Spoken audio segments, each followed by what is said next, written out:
Hello, my loves. How are you? Today we're going to go into the crown chakra, the final chakra of this series of videos. I do have a playlist if any of you are interested in checking out the full round of chakra messages. Also, I have recorded the crown chakra session for the Stabilizing Sacred Union series and there's one more to come. If any of you are interested in joining that, there's still a payment option that is going to go away after this week. So it's your last chance to get it at that multi-payment, like 4 monthly payments spread out option. If you're interested, I'll put everything in the pinned comment. But I wanted to talk to you about one of the biggest themes that came through as we opened up into the higher chakras and especially connected to the crown chakra. And it really has been a lot to do with opening up those higher abilities and where there was lots of suppressed or repressed information and energy, and also clearing out the energy of illusion or bypassing sort of all that confusion energy. But with the crown, one of the main energies that we dove into was connected to resolving and dissolving the wounded mother and the wounded father information and bringing the results of that into the sacred union container. And this is such an important topic because the energy and the information and the exchange, obviously, that we have with our mother and father were a direct reflection of the foundation of our experience in this lifetime, and also a direct template of relationships that we held in our genetics in our heart, because the mother and the father are obviously what make up who we are as a genetic being. But then you take that information, and when you have the soul merge between the counterparts, that is often a big part of the mirror that you are holding for one another. And you will see a lot of similarities play out with the counterparts, where the feminine may hold a mirror to the masculine around his relationship with his mother, but also sometimes even with the father, and vice versa. The masculine will hold the mirror and reflection to the feminine about her relationship to her father and also to the mother. And as many of you know, or may have even experienced, the counterparts will often have similarities in their lives, in how they grew up, in the dynamics that they have with their parents, even sometimes down to very detailed experiences that they grew up with in their childhood, similar traumas, similar relationship dynamics. And of course, during the soul merge or during your connection and your relationship in whatever stage you're in, those are often a lot of the topics that are being brought up and played out. And so the crown chakra opening up and revealing many of the places and spaces where we may have suppressed or repressed this painful information, but also places where the gifts and the talents and all of those beautiful things were also repressed and suppressed.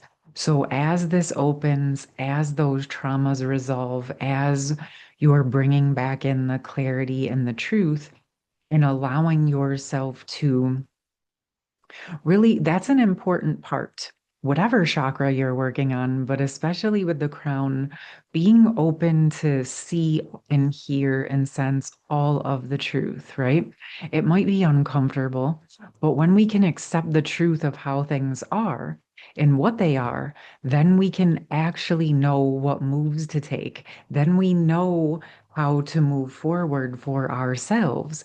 Once we know the truth and we can accept it, again, then we can find solutions for ourselves, even if we're not able to resolve it with the other people, places, or things. we can resolve it within ourselves. So, regaining access to all of that information can be exceedingly helpful.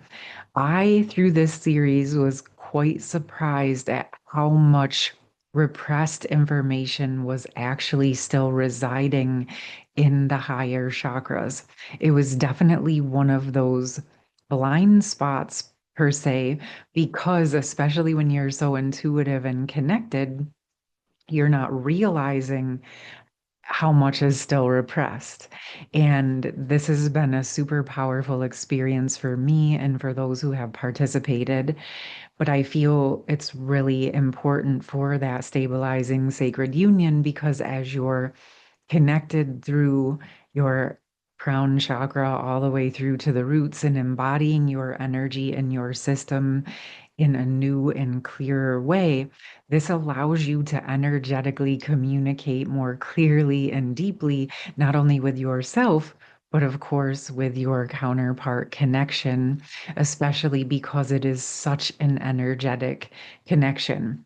And it's actually in this moment bringing me back to those soul merges when the masculine and feminine are coming into that energetic Helios, Gamos, those original points where they connected were in the roots and the crown. I don't know what your experience was, but as I was witnessing the process, it was very clear that we were each holding in those polarities, but also sharing tremendous amounts of information within the entire chakra system. And this is where so many of the gifts occur. Yes, through the chakra system is where the soul merge, Helios, Gamos takes place. It is where the energetic information is exchanged. It is where the topics and the traumas come up in our systems to be resolved, unraveled, and released so that you can regain back to those original energies and restore the original frequencies. Of course, is it beyond just the chakras and into the physical, emotional, spiritual, mental bodies? Yes, absolutely. But within the chakras, it's where that physical, energetic exchange is taking place. Okay. And so, what I'm going to do is now I just want to open up and I'm going to pull in some messages for the feminine and masculine around the crown chakra. And obviously, these are pertinent to all of you, regardless of how you identify, because you hold the energies within.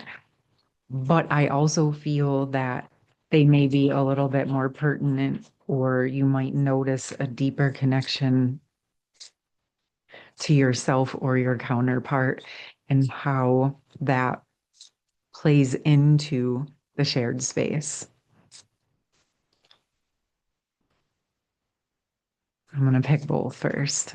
I think I'm going to pick some cards in the middle as well. I do. I want to shuffle those. Mhm.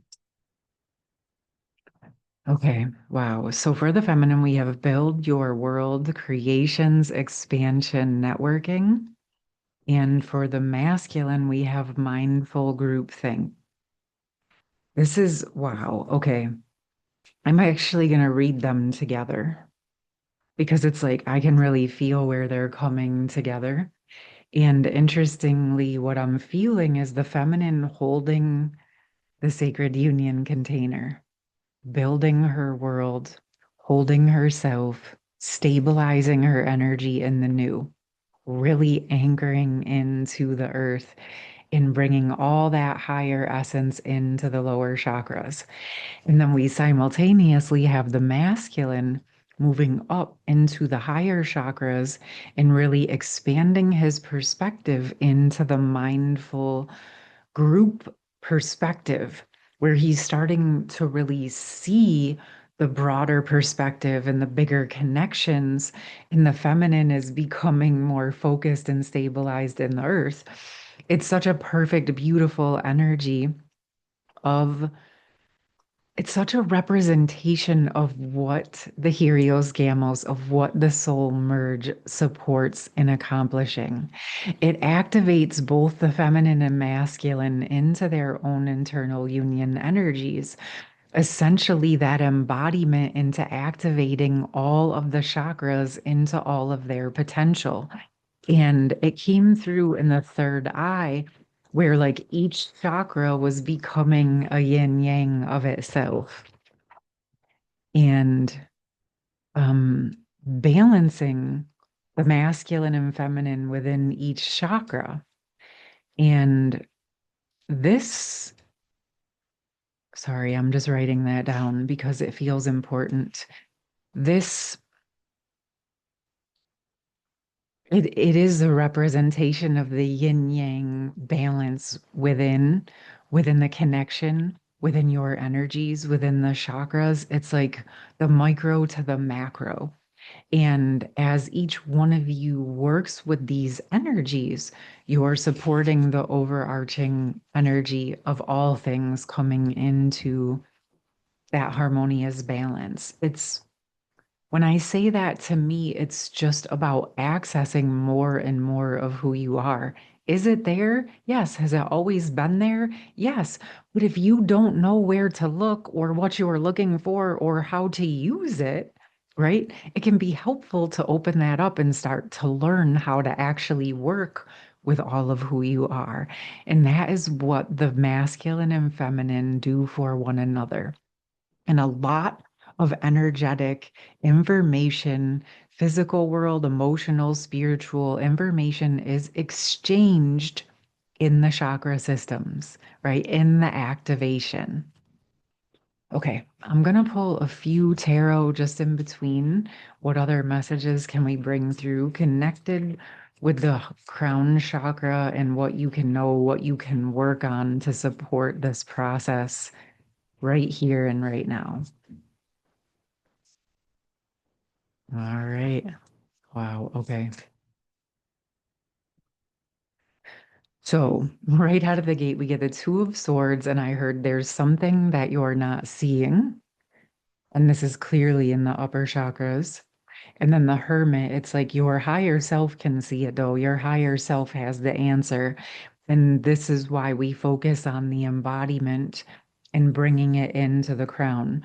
So, it feels important that each of you in your own right connect with your higher self and ask, what am I not seeing in my crown chakra? Where can my crown chakra open up more?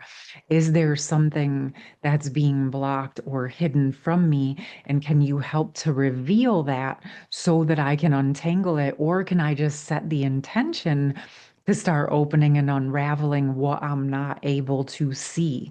What am I ready to unravel and open that I have not previously been able to see? Is what's coming through. And then I'm seeing what this does is it's actually opening the stream of information and energy and connection that has always been there. But I also equally feel that this is connected to something that you're feeling you're not receiving, but it actually is present. And it's something in the crown chakra that wants to open so that you can connect with it. So, yes, specifically, if there's something that you feel that you have not had access to, what I'm sensing is that it actually is present. And there's just something that's needing to open up so that you can access it. And this goes along with what I just said not 2 minutes ago around the fact that there's information that we have available. Our own energy is always available. But if we do not know what to ask or what to look for, we might not have access to it. So this message clearly feels exceedingly important that there's something that we're not seeing, but it is available. And once we can go in and open and activate that, we're going to get access to it with awareness in the physical world is what's coming through. Wow. Okay. Love this. I do have this sense that it's also correlated and connected with the final session that I'm going to be doing. And I have absolutely adored and loved doing this series. It has taken a lot of my focus. It's why most of the messages have been based around this. But it's also bringing through a lot of new information that I haven't been speaking to you about just yet. I'm still in process of sorting through, integrating, and harmonizing those things for myself. But I'm really looking forward to opening up those topics and sharing with you, and even expanding what we talk about here on the channel to not just be about the divine feminine and masculine, but really expanding into all areas of our life. Because I feel like that is part of the harmonious hearts, part of the harmonious information is working with that masculine and feminine foundation, but then how does it work with all of the other areas of our life? And how does all of the other areas of our life connect with our ascension, our evolution, our embodiment, and our sacred union, connections, relationships, and experiences? So, we will continue to expand and grow here. And I'm looking forward to sharing new information with you as things aligned. I am going to put the information in the comments. I'm looking forward to hearing from you, and I'm looking forward to continuing to connect with you in new and deeper ways. Sending you so much love and hope you enjoyed this message. Take care. Much love. Peace.